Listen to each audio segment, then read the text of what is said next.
Speed. Cash Wheel.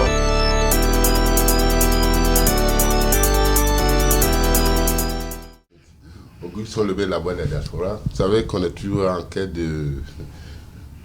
d'idées, en quête d'infos, en quête de tout. Vous savez, hier, il y a 3-4 jours, j'étais à La Haye. Je n'ai pas eu le temps de discuter avec des personnalités, des avocats. C'est vrai que c'était un peu trop chaud. Là, aujourd'hui, j'ai la chance de trouver Maître Ablaye Ben Meïté, qui est l'un des avocats de la République de Côte d'Ivoire. Suivez-le parce qu'il va nous dire des choses qui sont très, très, très, très, très importantes. Bonjour, Maître. Bonjour. Alors, on va revenir sur le sujet parce que ça brûlait un peu, il fallait qu'on sache au moins ce qui se passe. Oui. Vous avez été au cœur de l'événement. On était à La Haye le 6 février 2020. Effectivement. C'était le procès Laurent Gbagbo. Et ce procès nous a révélé pas mal de choses. Donc je voudrais vous poser la première question qui est, que vous savez tous, le président Laurent Gbagbo a été acquitté en première instance le 15 janvier 2019, vous le savez très bien. Et le procureur a fait appel de cette décision. Quels sont les enjeux? En tout cas, je vous remercie pour cette autre opportunité que vous m'offrez pour revenir encore une fois sur ce procès qui est toujours en cours. Les enjeux de l'appel du procureur de la Cour pénale internationale. Alors, ce qu'il faut savoir, c'est que effectivement, la chambre de première instance de la Cour pénale internationale a rendu une décision. Donc, lorsque cette chambre vidait son délibéré, elle avait estimé que les accusés méritaient d'être acquittés. Laquelle décision a été rendue. Cette décision était orale. Elle a fait l'objet d'un appel de Madame le procureur de la Cour pénale internationale. Et suite à cet appel du procureur, le procureur a également déposé une requête au fin d'assortir la liberté qui s'induit de cet acquittement de certaines conditions. Alors, et c'est justement là où nous en sommes. L'appel est en cours, l'appel n'a pas encore été évoqué, que les accusés demandent aujourd'hui que les conditions qui ont été portées à leur liberté soient levées. Dans ce cadre que les accusés, plus précisément M. Laurent Gbagbo, a adressé une requête à la chambre d'appel de la Cour pénale internationale, laquelle vise justement à voir lever le verrou, du moins les conditions portées à leur liberté. Et donc, l'enjeu, du moins les enjeux de cet appel, je peux dire simplement qu'il s'agit pour le procureur de voir ce procès continuer. Il s'agit pour le procureur que la cour, du moins la chambre d'appel, lui permette de continuer le jugement entrepris contre ses accusés. C'est de ça qu'il s'agit. D'accord. C'est vrai que c'est pas ambigu pour les connaisseurs.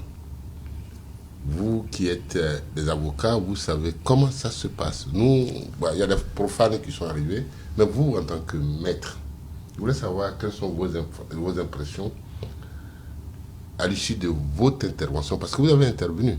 Oui. Justement, la République de Côte d'Ivoire est intervenue à ce procès. La République de Côte d'Ivoire est intervenue à ce procès et, comme je vous l'ai indiqué à l'entame de ce procès du 6 février, l'État de Côte d'Ivoire n'est pas parti à ce procès. l'État de Côte d'Ivoire a sollicité une intervention devant la chambre d'appel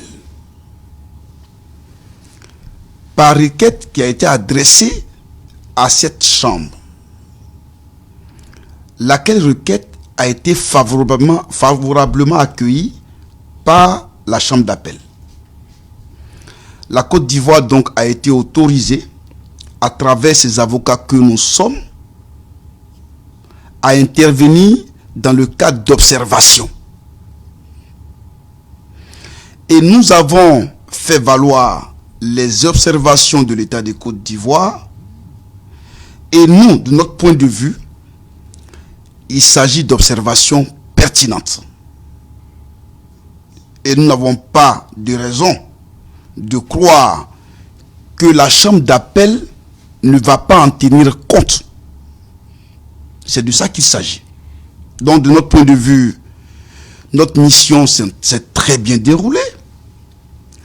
Nous avons pu éclairer la Cour sur les enjeux de ce procès, sur les attentes du peuple ivoirien et sur les attentes des victimes de ces atrocités auxquelles nous avons assisté en Côte d'Ivoire et qui, de notre point de vue, ne peuvent pas rester impunis. Voilà. Ouais, ben, pendant cela, en plein procès, l'avocat d'un des accusés aussi a fait projeter une déclaration du président de la République, M. Alassane Ouattara, dans laquelle ce dernier se désengagerait de votre mission. Qu'en est-il exactement? Parce que là, les réseaux en ont parlé aussi. Vous savez, et c'est dommage. C'est dommage parce que j'ai le sentiment et le net sentiment que nos concitoyens ne font pas suffisamment d'efforts de compréhension, d'écoute des propos tenus. Le président de la République de Côte d'Ivoire a été très clair. C'est-à-dire? On lui reprochait d'avoir de sa propre main adressé une requête à la chambre d'appel de la Cour pénale internationale visant à maintenir Laurent Gbagbo, M. Laurent Gbagbo et M. Charles Blé Goudé dans les liens de la détention. Et c'est répondant à de telles balivernes que le chef de l'État s'est voulu très explicite en disant que lui, M. Alassane Ouattara, n'a pris aucune initiative personnelle dans le sens d'adresser de son propre chef une telle requête à la chambre d'appel de la Cour pénale internationale. Et il a aussi ajouté que la Côte d'Ivoire a commis des avocats. Et vous savez que lorsque vous commettez des avocats, vous leur dites, mettez en œuvre votre expertise dans le sens de soigner mes intérêts. Il appartient donc à l'avocat de prendre toute initiative dans le sens de soutenir la cause de son client. Effectivement, c'est nous les avocats qui avons adressé requête à la chambre d'appel à l'effet d'être autorisés à présenter des observations au bénéfice de la Côte d'Ivoire. Je pense qu'il n'y a rien de flou. Vous savez, certains de nos concitoyens ont cette fâcheuse habitude de transformer des déclarations et de tirer ces déclarations dans un autre sens, de sorte à pouvoir en tirer des dividendes politiques à leur avantage. Tout n'est pas politique. Nous sommes des avocats et nous avons une haute idée de notre profession. Nous savons qu'un avocat ne peut pas s'auto-commettre. L'avocat, pour prendre en main les intérêts d'un client, doit nécessairement être préalablement constituée par ce dernier. C'est ce qui s'est passé. Au surplus, nous ne sommes pas les avocats de M. Alassane Ouattara. Nous sommes les avocats de l'État de Côte d'Ivoire qui a constitué chacun de nous à travers ses services habilités. Non mais Monsieur le Président Alassane Ouattara est quand même le représentant légal de la Côte d'Ivoire. Oui, mais c'est ce que je vous dis. Oui. Je vous disais tantôt que le reproche qui avait été fait à Monsieur le Président était qu'il aurait, selon ses détracteurs, qu'il l'aurait adressé personnellement.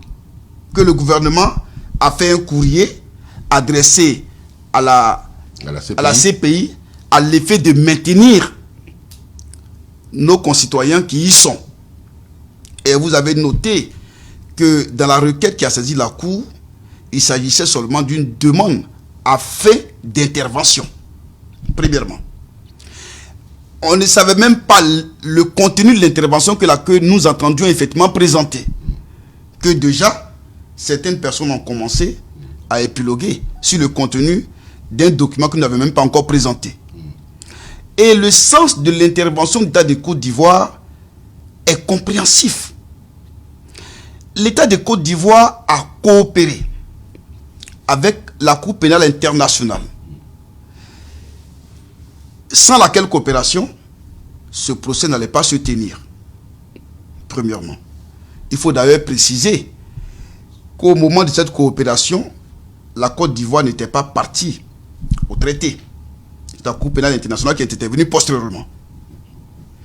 Et donc, en demandant à intervenir, il s'agit pour l'État de Côte d'Ivoire de faire entendre, de se faire entendre, de donner des informations de nature à éclairer la lanterne de la chambre d'appel de la Cour pénale internationale.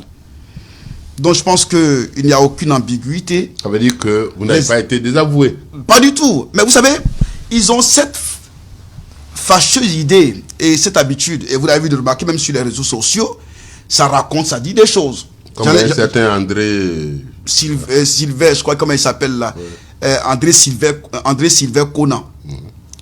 Je suis vraiment surpris que j'ai pu comprendre que des personnes qui ne sont pas vraiment intellectuelles puissent adonner effectivement à des allégations de ce genre. Mais quand ça vient de certaines personnes qui se disent intellectuelles et même journalistes, je suis écœuré et sidéré. Comment un journaliste peut se permettre de dire d'un avocat qu'en raison de sa qualité de député de la République, il ne devrait pas pouvoir occuper pour un État ou bien pour un individu dans le cadre d'un procès. Il pense que c'est une méconnaissance. De même, je pourrais lui reprocher d'être militant proche du PDCI.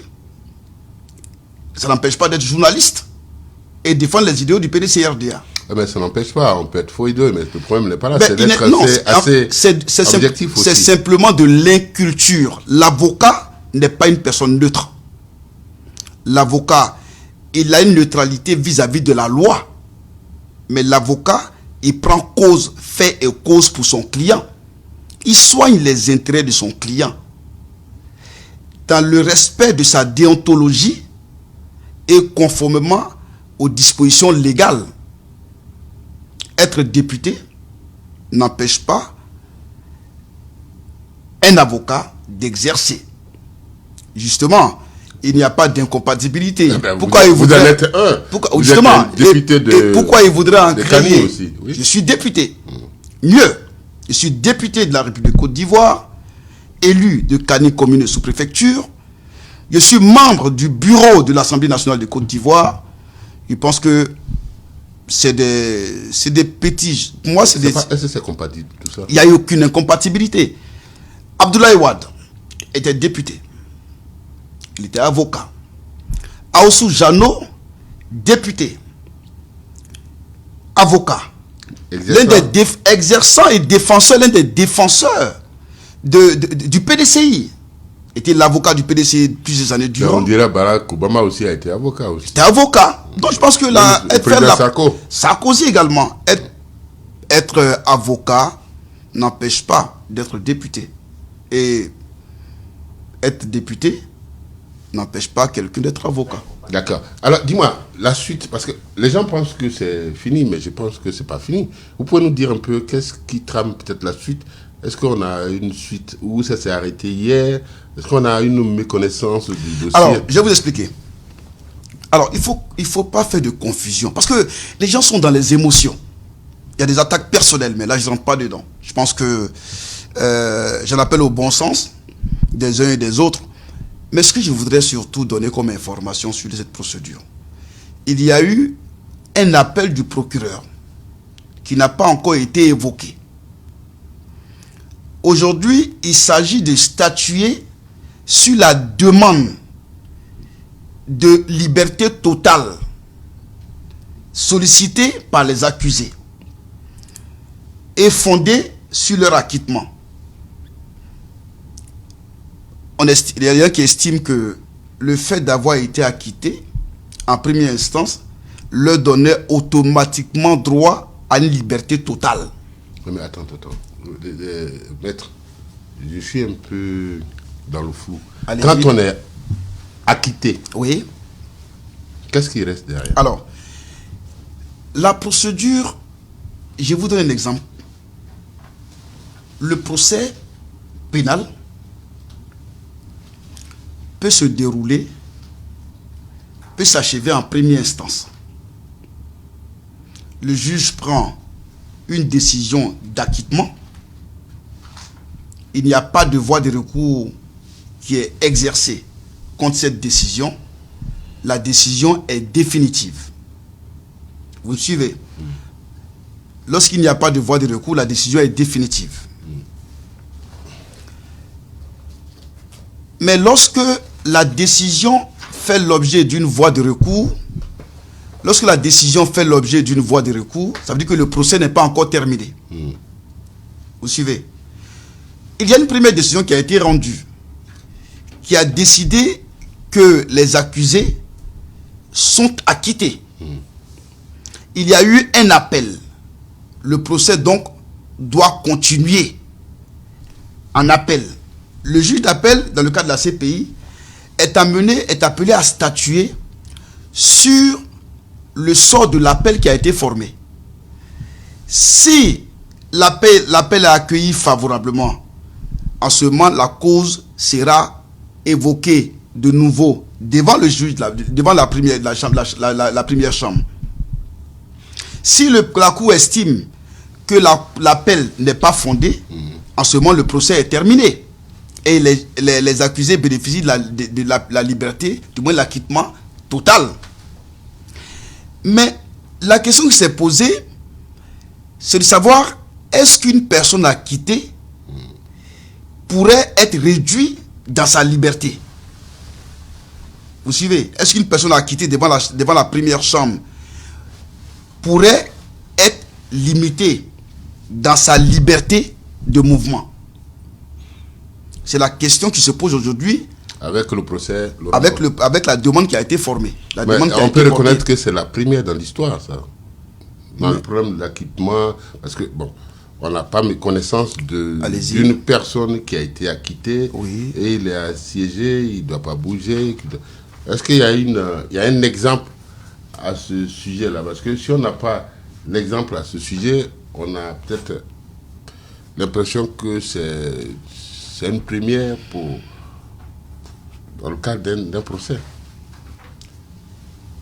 Alors, vous savez, rien n'est fait au hasard. Rien, absolument rien n'est fait au hasard. Pour savoir si quelque chose est normal ou n'est pas normal, il faut se référer au texte qui régisse la Cour pénale internationale.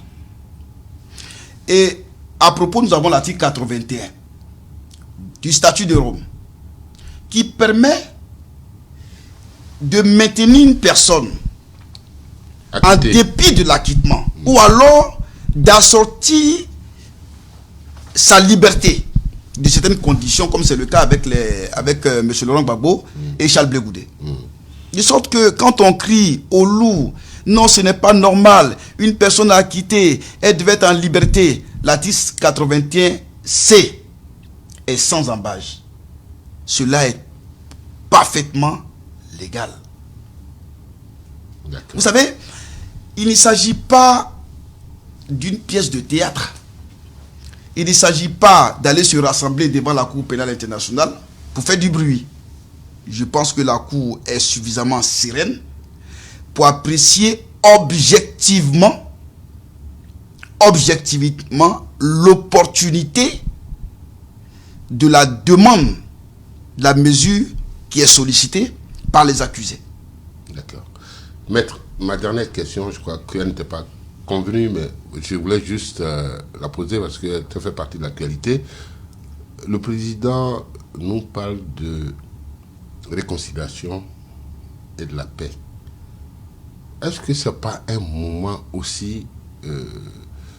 parce que d'aucuns attendent aussi la sortie de Gbagbo pour qu'il y ait la paix totale en Côte d'Ivoire. Je ne sais pas si c'est de l'heure, mais est-ce que ce n'est pas un moment aussi de faire un geste, si possible?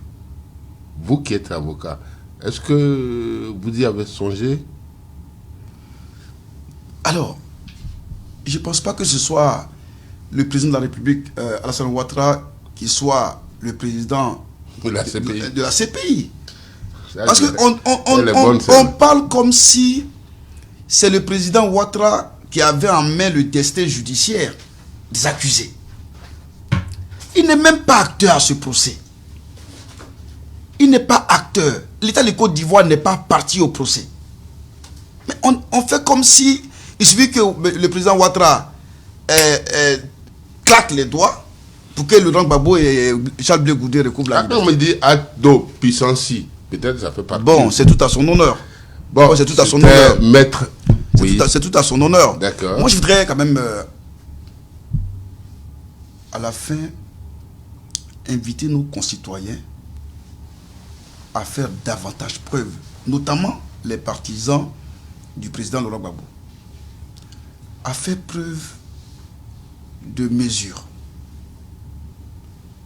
à faire preuve de sérénité dans le cadre de ce procès. Ce n'est pas les invectives, ce n'est pas les allégations, les injures, les insultes qui vont aider leur leader à recouvrer la liberté. Je voudrais les inviter à faire confiance à la justice pénale internationale et à se conformer à la loi dans leurs différentes actions. Parce qu'il ne faut pas oublier aussi qu'il y a des victimes. Il y a des personnes qui ont perdu des parents chers. Il y a des orphelins.